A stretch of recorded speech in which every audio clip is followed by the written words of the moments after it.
go back to an agrarian society. No one is real. We don't have rich people and poor people. We grow rice. We live off the land. We provide rice in other countries, and we share the wealth.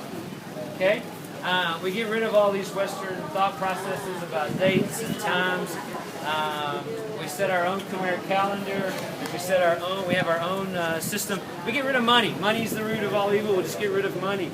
And so just some ideologies and things that sounded good to rural people, because rural people didn't operate in dollars and cents. The rural people operated on growing food, bartering, and those type of things. So it sounded good. It also sounded good to get rid of all of these outside forces that felt like they were destroying the country, destroying the way of life.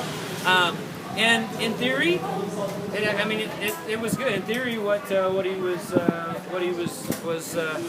touting was something that actually sounded was good. If it could be done, it would be great. It sounded good to a lot of foreign governments. There were a lot of countries that actually said, you know what, this sounds great. We're going to get behind what you're doing. It sounded good. It actually sounded good to the king at a point. The king said, yeah, I'll put my support behind you. So they took over most of the country without any fighting in the early 70s. But then as they began to try to convince people in the cities of what they wanted to do, the people in the cities were like, it's ridiculous. You can't get rid of a money system. You can't no longer cooperate with the rest of the world. You can't shut yourself off from the entire world. Things are changing. So your educated class, the current government, and the educated class, and what you're talking about will not work. It just won't work. So Pol Pot decided to take those cities by force. 1973, 74, 75, Phnom Penh was actually under siege. Phnom Penh was actually surrounded by Khmer Rouge forces for a period of time. The interesting thing is that Phnom Penh is actually very naturally defended for about half the year. The river that we were on goes around about half of the city. So half the city is surrounded by the Tonle Sap and the Mekong River. At that point, the big bridges that we saw weren't there, so it would be hard for anyone to take the city from that side. They could shell across the river, but coming across, so it was very easy to defend Phnom Penh on that half. The other half of the city, again, thinking rural during that period of time, more rural, much more agrarian. The other half of the city was surrounded by water. There were only a few major roads that came to the city. As long as you defended those roads, you didn't have to worry about the rice fields. It's kind of hard to drive tanks or move forces across rice fields that are filled with water during that period of time. Very easy to defend Phnom Penh. So during the rainy season, they couldn't take Phnom Penh. During the dry season, they could. So every 6 months, for that 6-month period of time, their forces would try to take Phnom Penh. They did it for 2 or 3 years. This went on for a couple of years. In 1975, Pol Pot knew during the dry season, actually during the dates that you're in right now, there was a major push.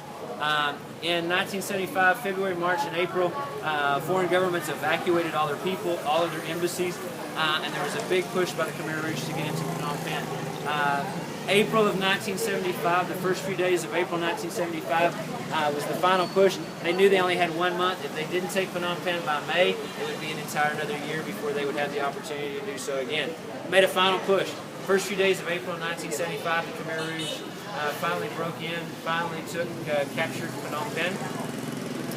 The first few days of April 1975, they came into Phnom Penh, and everyone thought, wow, the Khmer Rouge have taken Phnom Penh, but guess what? The war's over with.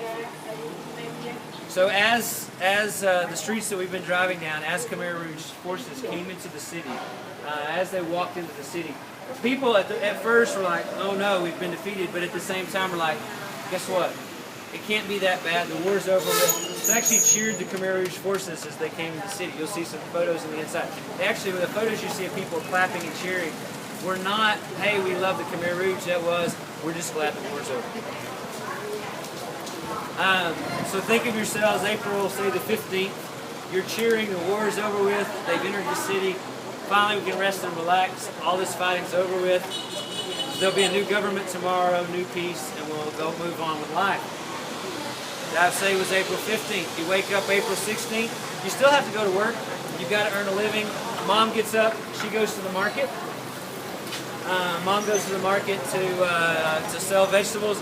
Dad goes to work at maybe say the bank in another part of town. So mom goes to one part of town, dad goes to another part of town. Grandma stays with the kids to get them off to school that day. About halfway through the day on April 16th, only 24 hours later, Khmer Rouge forces come through the streets with loudspeakers. Please evacuate your home. Take only what you can carry. Follow the Khmer Rouge leader that's showing you where to go. So mom's at the market. She says, "Well, okay, I'll go home and get my kids." Khmer Rouge soldiers say, "No, you will follow the crowd and you will go in the direction that they're going." But you don't understand, my kids. Your kids will be taken care of. The Khmer Rouge now takes care of your children. They'll take care of your children and they'll tell your children where to go.